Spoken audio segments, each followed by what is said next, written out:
Shalom, Bapak Ibu. Manusia yang tidak mempunyai kelebihan atas binatang. Bapak Ibu dan saudara-saudara yang terkasih, ada sebuah kalimat di dalam kitab Pengkhotbah yang mengguncang kesombongan manusia, Bapak Ibu. Sebuah kalimat yang seperti palu menghantam menara keangkuhan kita ya.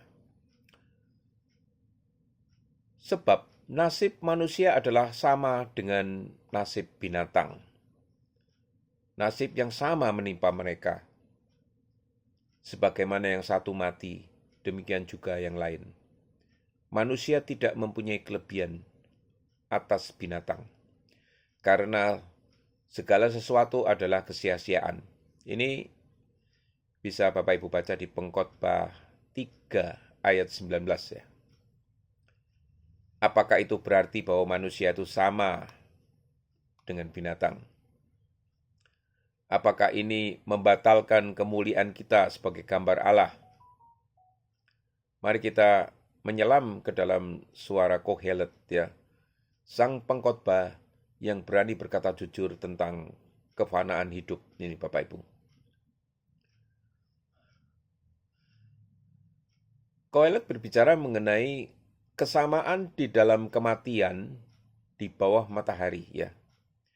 Kunci untuk memahami ayat ini adalah frasa yang sering diulang di dalam pengkhotbah, di bawah matahari. Di bawah matahari artinya di dalam perspektif dunia yang fana, di dalam realitas biologis, di dalam siklus tanah dan debu. Manusia lahir, binatang lahir, manusia bernafas, binatang bernafas, manusia mati, binatang mati, tubuh kembali menjadi debu. Di hadapan kubur, jabatan runtuh, gelar lenyap, harta tak ikut turun. Di liang lahat, raja dan rusa sama-sama membisu ya. Di sini pengkhotbah sedang meruntuhkan ilusi supremasi lahiria manusia. Ia sedang menelanjangi kebanggaan kita. Tanpa Allah, tanpa kekekalan, tanpa roh, manusia hanyalah makhluk biologis yang berjalan menuju kematian. Di dalam hal ini, kita tidak mempunyai kelebihan atas binatang. Ini juga satu tanda kejatuhan yang menurunkan martabat ini.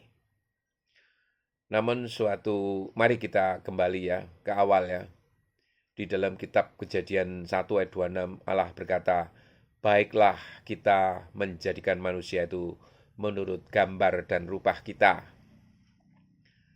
Binatang tidak diciptakan menurut gambar Allah, hanya manusia Bapak Ibu.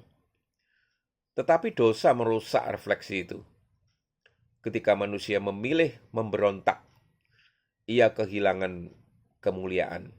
Seperti yang dikatakan Rasul Paulus, semua orang telah berbuat dosa dan telah kehilangan kemuliaan Allah. Roma 3:23 Bapak Ibu. Manusia yang seharusnya memerintah atas ciptaan menjadi budak nafsunya sendiri. Manusia yang diciptakan untuk kekekalan terjebak di dalam kefanaan.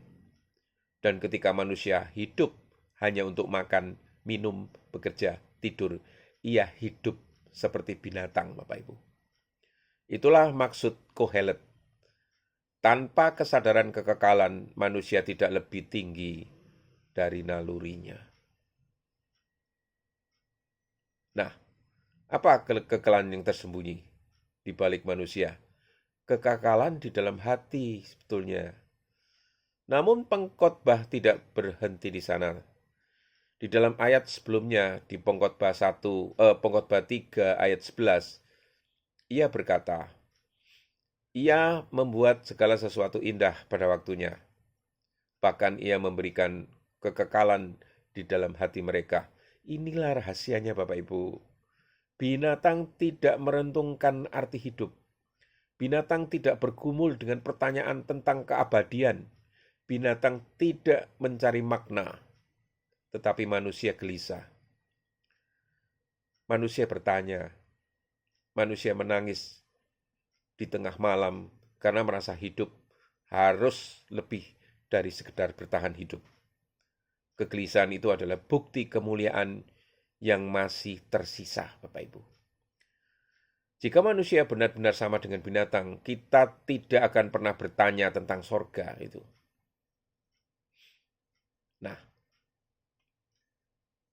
Kristus akhirnya memulihkan kelebihan itu. Di bawah matahari kita tampak sama ya, tetapi di bawah salib perbedaan itu dipulihkan.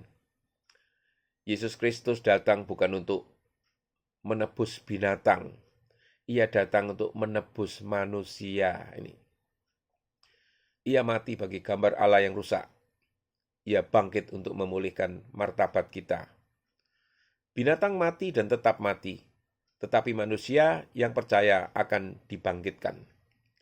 Rasul Paulus berkata di dalam 1 Korintus 15 bahwa ada kebangkitan tubuh. Disitulah letak kelebihan kita.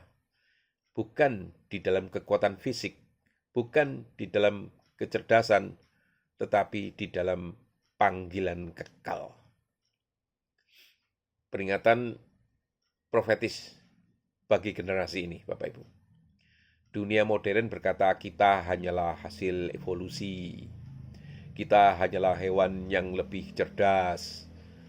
Jika itu benar, maka moralitas hanyalah ilusi.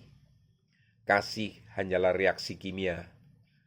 Pengorbanan hanyalah strategi genetik. Tetapi Roh Kudus bersaksi di dalam hati kita, kau diciptakan untuk lebih dari itu.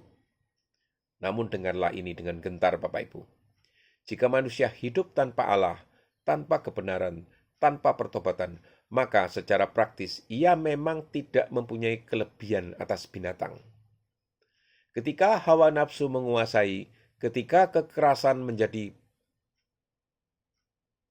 bahasa, ketika keserakahan menjadi hukum, manusia turun lebih rendah dari binatang.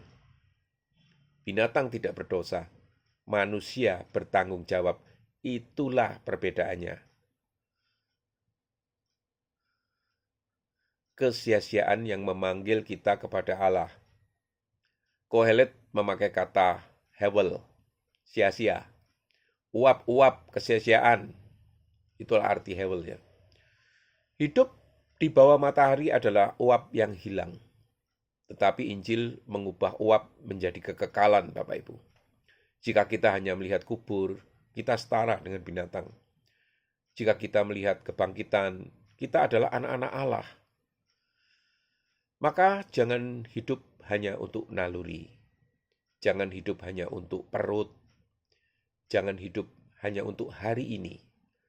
Karena kelebihan kita bukan pada tubuh, melainkan pada tujuan ini.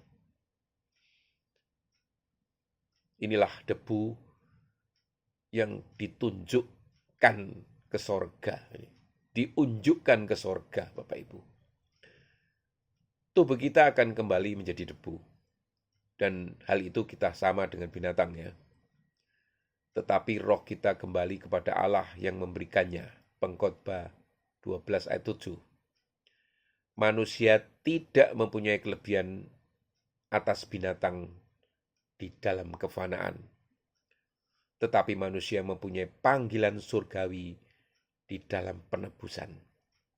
Di bawah matahari kita sama, kita fana. Di dalam Kristus kita kekal. Dan hanya ketika kita hidup bagi Allah, kelebihan itu menjadi nyata. Amin.